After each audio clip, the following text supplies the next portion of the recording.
மதுரை வண்டியூர் சௌராஷ்டிரபுரம் பகுதியில் போலீசார் விசாரணைக்கு அழைத்துச் சென்ற தங்கள் நண்பன் உயிரிழந்ததால் போதையில் கத்தியை காட்டி பொதுமக்களை மிரட்டி வாகனங்களை கீழே தள்ளிவிட்டு கடைகளை அடித்து நொறுக்கிய 4 இளைஞர்கள் கைது செய்யப்பட்டனர்.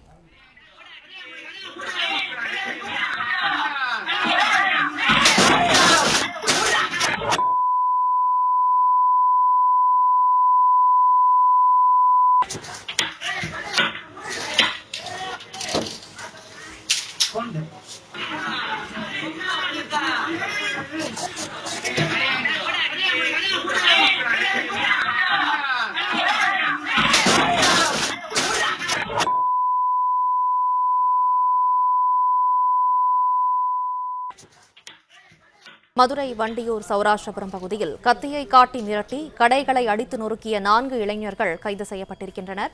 கூடுதல் விவரங்களை செய்தியாளர் ராஜ்குமார் வழங்க கேட்கலாம். ராஜ்குமார், வணக்கம். விவரங்களை சொல்லுங்க. மதுரை வண்டியூர் யாப்பநகர் பகுதியில் போதையில் கத்தியை காட்டி கடைகள் மற்றும் 2 வீலர், கார் உள்ளிட்ட வாகனங்களை அடித்து சேதப்படுத்திய இளைஞர்களால் பரபரப்பு ஏற்பட்ட நிலையில் 4 பேரை போலீசார் கைது செய்து விசாரணை நடத்தி வருகிறார்கள்.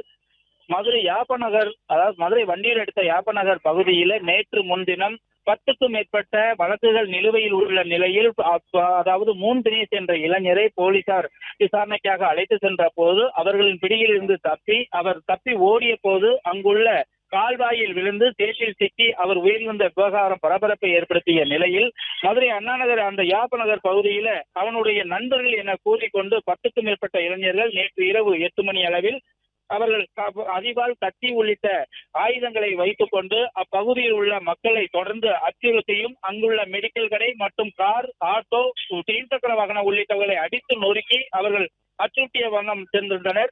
இதை பார்த்த அப்பகுதி மக்கள் உடனடியாக போலீசாருக்கு தகவல் தெரிவித்தனர். போலீசாரும் விரைந்து வந்து அப்பகுதியில் நடந்த போலீசாரை கண்டதும் அந்த இளைஞர்கள் தப்பி ஓடிவிட்டனர். இருந்த போதிலும் அப்பகுதி மக்கள் கூறும்போது கூட அவர்கள், அதாவது தனது நண்பன் இறந்து விட்டான், அதனால் அந்த பயத்தை காட்டுவதற்காகத்தான் தாங்கள் இப்படி செய்தோம் என தெருவில் கத்திக்கொண்டே அடித்து நொறுக்கிவிட்டு சென்றதாக அப்பகுதி மக்கள் தெரிவித்தனர்.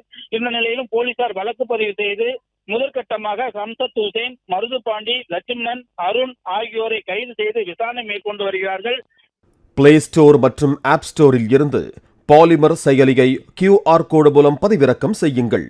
செய்திகளை உடனுக்குடன் பெறுங்கள்.